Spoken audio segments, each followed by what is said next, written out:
ہمارے ذہنوں میں جو معیارات بیٹھے ہوئے ہیں وہ کیا ہے؟ کامیابی پیسے سے ہے، کامیابی جائیداد سے ہے، کامیابی کاروبار سے ہے، کامیابی شہرت سے ہے، کامیابی اقتدار سے ہے. یہ معیارات ہیں. جو جتنا دولت مند اتنا کامیاب، جو جتنا مشہور اتنا کامیاب، جو جتنا پاپولر اتنا کامیاب، جو حکومت پر پہنچ گیا کامیاب، جس نے بڑا کاروبار جما لیا کامیاب، جس نے بہت جائیداد بنا لی کامیاب. یہی ہے اصل میں ساری بس کی گانٹھ. جو تصور کامیابی کا ہوگا اسی کے مطابق آپ کی بھاگ دوڑ ہوگی، اسی کے لیے جد و جہد ہوگی، اسی کے لیے توانائیاں صرف ہوں گی، اسی کے لیے دن رات کی مشقت ہوگی. یہ ہے اصل شے جس کی یہاں نفی ہو رہی ہے. کامیابی دولت سے نہیں، کامیابی شہرت سے نہیں، کامیابی اقتدار اور طاقت اور حکومت سے نہیں، بلکہ کامیابی ہے ایمان سے، عمل صالح سے، تواصی بالحق سے، تواصی بالصبر سے. آپ غور کیجئے اس نقطہ نظر کا، اس ایٹیچیوڈ کا، یہ جو مینٹل ایٹیچیوڈ ہے اس کا بدل جانا ہی انسانی شخصیت کے اندر انقلاب برپا کرے گا. اب آپ کا نتیجہ کیا نکلا؟ اگر تو دولت سے کامیابی ہوتی تو قارون بہت کامیاب تھا، اگر حکومت سے کامیابی ہوتی تو فرعون اور نمرود بہت کامیاب تھے. کامیابی ان سے نہیں ہے. کامیابی انسان دولت میں قارون کی دولت تک پہنچ جائے اور دنیا میں دبدبہ اور اقتدار اور سلطنت اور حکومت کے اعتبار سے وہ نمرود اور فرعون کا مقام حاصل کر لے، وہ ناکام ہے، خائب ہے، خاسر ہے، برباد ہے. اور ابو ذر غفاری کامیاب ہے، چاہے ان کے پاس کچھ نہیں تھا، جھونپڑی تک نہیں تھی، کوئی گھر نہیں تھا. حضور نے فرمایا ہے اللہ کے کچھ بندے ایسے ہوتے ہیں جو کسی محفل میں جانا چاہیں تو انہیں اجازت نہ ملے، جو کہیں اگر رشتہ کرنا چاہیں کوئی ان سے رشتہ کرنے کو تیار نہ، کہیں کوئی سفارش کرنا چاہے تو ان کی کوئی بات ہی نہ سنے. لیکن اللہ کے ہاں ان کا وہ مقام ہے کہ اگر بھولے سے بھی کسی بات پر قسم کھا بیٹھتے ہیں تو اللہ ان کے قسم کی لاج رکھتا ہے. یہ ہے فرق. یہ جان لیجیے اچھی طرح. اس بات کا مان لینا آسان، اس پر سبحان اللہ کہنا آسان، لیکن اس کے مطابق آپ کے اپنے ذہن کا بدل جانا بہت مشکل. اس لیے کہ ہم متاثر ہوتے ہیں اپنے ماحول سے. وہ بڑا محل ہے، دیکھ کر ایک دفعہ جھجری آتی ہے، وہ بڑی سی 20 فٹ لمبی کار سناٹے کے ساتھ آپ کے پاس سے گزر گئی. ایک دفعہ اعصاب کے اندر ارتعاش ہوتا ہے، محسوس ہوتا ہے بڑے یہ نصیبے والے لوگ ہیں، بڑے خوش نصیب، بڑے کامیاب.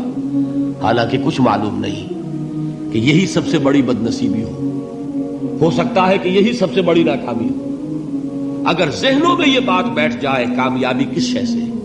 یہی وجہ دیکھیے قرآن مجید میں بارہا آپ دیکھیں اولئک هم المفلحون، یہ ہے لوگ کامیاب ہونے والے.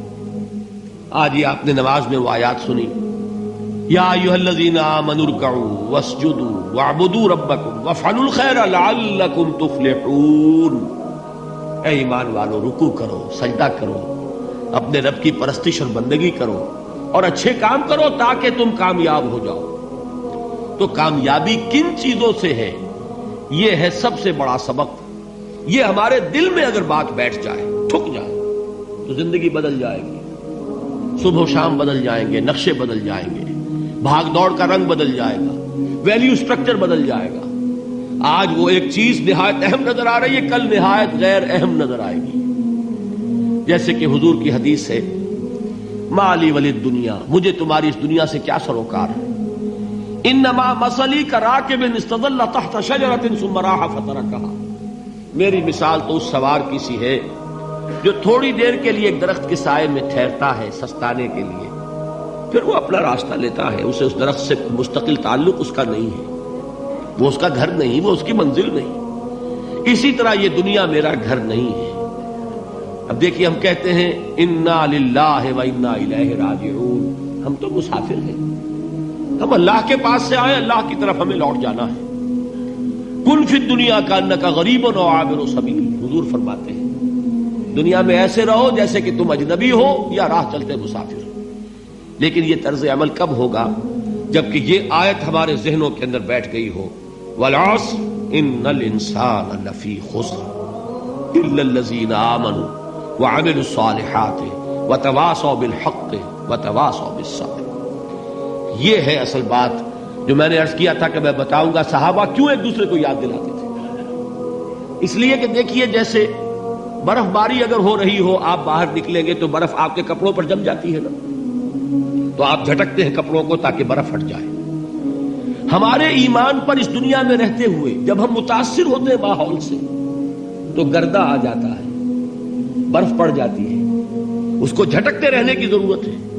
اور وہ جھٹکنے کی بہترین اور مؤثر ترین شکل یہی ہے کہ یاد رکھو کامیابی ان چیزوں سے نہیں ہے۔ چمک دمک جو ہے دنیا کی، یہ ساری چمک دمک جو تمہیں رجھا رہی ہے، جو تمہیں اپنے اندر گم کیے ہوئے، یہ لفظ گم پر اقبال کا وہ شعر یاد آ گیا کہ کافر کی یہ پہچان کے آفاق میں گم ہے، اور مومن کی یہ پہچان کے گم اس میں ہے آفاق۔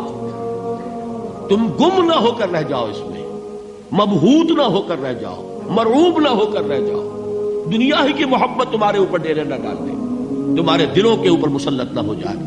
لہذا تازہ کرتے رہا کرو، والعصر ان الانسان لفی خسر الا الذین آمنوا وعملوا الصالحات وتواصوا بالحق وتواصوا بالصبر۔ پھر یاد کر لو، پھر تازہ کر لو اپنے اس یقین کو کہ کامیابی دولت سے نہیں، کامیابی ثروت سے نہیں، کامیابی اقتدار سے نہیں، کامیابی شہرت سے نہیں، کامیابی جائیداد سے نہیں، کامیابی ہے ایمان سے، کامیابی ہے عمل صالح سے، کامیابی ہے تواصی بالحق سے، کامیابی ہے تواصی بالصبر سے۔